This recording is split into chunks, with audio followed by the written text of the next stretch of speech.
गोपीचंद हिंदुजा की कहानी एकदम फिल्मी है। 1935 में सिंध में जन्मे, जो अब पाकिस्तान में है। उनकी बचपन की जिंदगी आराम वाली नहीं थी। सीधी साधी वैल्यूज और कड़ी मेहनत, यही उनकी जिंदगी का हिस्सा था। उनके पिता परमानंद दीपचंद हिंदुजा पहले से ही एक व्यापार करते थे। छोटे गोपीचंद ने अपने परिवार के व्यापार को नई ऊंचाइयों तक ले जाने की क्षमता देखी। वो जल्दी ही पारिवारिक व्यवसाय में शामिल हो गए।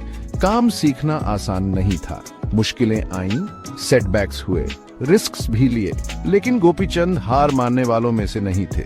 उनमें एक चिंगारी थी, एक विजन अपने आसपास से आगे बढ़ने का। उनके पिता, जो एक समझदार इंसान थे, ने उन्हें ईरान भेज दिया। ये एक टर्निंग पॉइंट था। 1970 के दशक में ईरान तरक्की कर रहा था।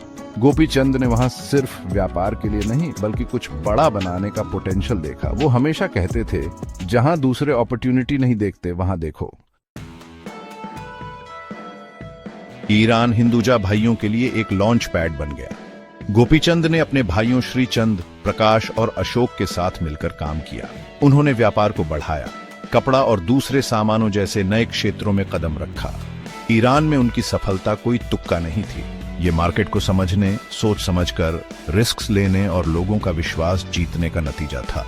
फिर ईरान में क्रांति आ गई। कई बिजनेसेस घबरा गए और भाग गए, लेकिन हिंदुजा नहीं। उन्हें लॉन्ग टर्म में विश्वास था। उन्होंने मुश्किलों का डटकर सामना किया, अपनी रेजिलियंस और रीजन के प्रति कमिटमेंट दिखाई।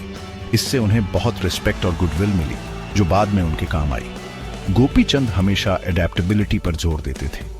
वो कहते थे, बदलाव ही परमानेंट है, इसे अपनाओ, और उन्होंने इसे अपनाया भी। 1980 का दशक हिंदुजा के लिए ग्लोबल एक्सपेंशन का समय था। उन्होंने अलग अलग सेक्टर्स में कंपनीज एक्वायर की, अशोक लीलैंड जैसे ट्रक्स से लेकर इंडसइंड बैंक जैसे बैंकिंग और ऑयल एंड गैस तक। गोपीचंद ने अपनी तेज बिजनेस समझ से इन एक्विजिशंस में लीड किया। उन्हें अंडर वैल्यूड एसेट्स को पहचानने और उन्हें प्रॉफिटेबल बनाने का हुनर था। लेकिन उनकी सफलता सिर्फ प्रॉफिट के बारे में नहीं थी। गोपीचंद गिविंग बैक में विश्वास रखते थे। उन्होंने हिंदुजा फाउंडेशन की स्थापना की, जो शिक्षा, स्वास्थ्य सेवा और ग्रामीण विकास जैसे कई सामाजिक कार्यों का समर्थन करता है। वो अक्सर कहते थे, बिना मकसद के धन व्यर्थ है। उनका सफर चुनौतियों से खाली नहीं था। उन्हें स्क्रूटनी का सामना करना पड़ा, कंट्रोवर्सीज हुई, यहां तक कि लीगल बैटल्स भी लड़े। लेकिन इन सब के बावजूद गोपीचंद शांत और संयत रहे, इंटेग्रिटी और ट्रांसपेरेंसी के साथ आगे बढ़ते रहे। गोपीचंद हिंदुजा का 2023 में निधन हो गया।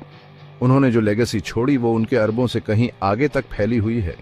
उन्होंने दुनिया को दिखाया कि कड़ी मेहनत, दृढ़ संकल्प और मजबूत वैल्यू सिस्टम से कुछ भी संभव है।